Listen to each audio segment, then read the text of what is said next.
Today we are doing Whip It Up Wednesday video style. Everybody's kind of cooped up in the house, and I know we're all trying to not put on a whole bunch of weight, but yet, let's be honest, snacky snack time is real. So today we are making cheeseburger dip, and we are going to do it, not the healthiest version just because meat choices were kind of limited. So today we're gonna do it with ground beef, but if you wanted to, you could substitute turkey meat out if you really wanna try to be a little more health conscious. You need 1 pound of meat per 8 ounces of cream cheese. So we have about 2 pounds of ground beef, 2 packs of cream cheese. We have sweet pickle relish, diced tomatoes, and sharp cheddar cheese. Another thing, if you wanted to really be snazzy, you could throw in some jalapenos or some pepper jack cheese or whatever you would like on your cheeseburger. So today we're just doing a basic recipe because, let's face it, basic. And then if you guys try it at home and you have different ideas or different things that you tried, I'd love to see it in the comments after this. So, first things first, good hygiene. Let's be safe, let's be healthy. So let's wash the mitts. Now that that's done and out of the way, as far as utensils that you need, okay? You just need the saucepan so that you can ground your beef. And then I like to use one of these bad boys just because it makes for really easy cleanup, especially if you're doing this for a party or a gathering, but whatever. So we'll get to that later. But right now, you need to ground your beef. And so dump that in there, medium to high heat.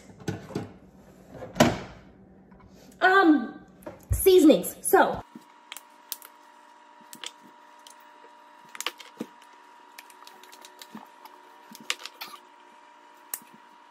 now, the key to browning your meat perfectly is to make sure that you are staying active with it.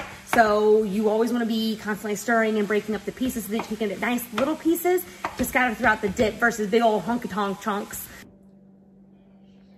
All right, now that that is done, let your ground beef cool down a little bit because you want to drain the grease off. What I recommend is saving your old salsa and pasta sauce jars. It's a great way to put your grease in there so you're not putting it down your drain and clogging it up. So just let it cool off a little bit so you're not trying to mess with splattering hot grease.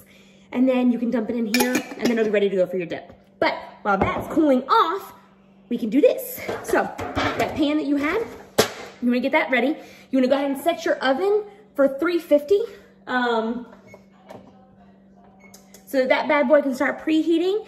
You're going to basically just put all of your ingredients in the pan. Cream cheese, shredded cheese, all of that. And then as it's cooking in the oven, just randomly you'll go in and stir it to get that nice, smooth consistency. But it's a lot less trouble than trying to melt everything in a saucepan on the stove. And then that's another dirty dish that you didn't have to mess with, right? Yep.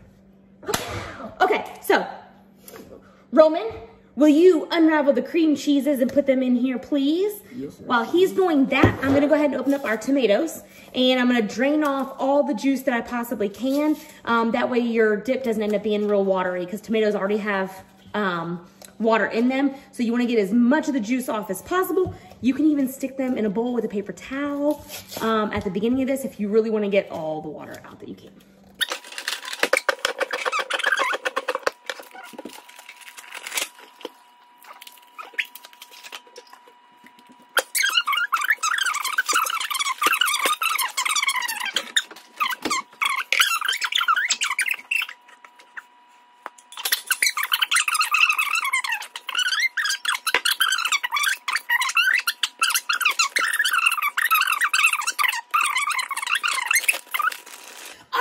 Now that you've added your ground beef, you can mix it up a little bit. If you like to soften your cream cheese beforehand and you want to just pop it in the oven for a little bit to soften it some, you can.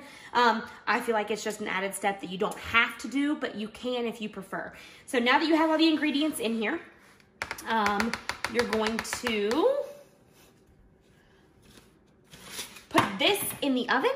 And then every 10 minutes or so, you just want to pull it out, give it a little swirl, and put it back in. And then once it gets to that nice creamy consistency, that's when we'll add more cheese.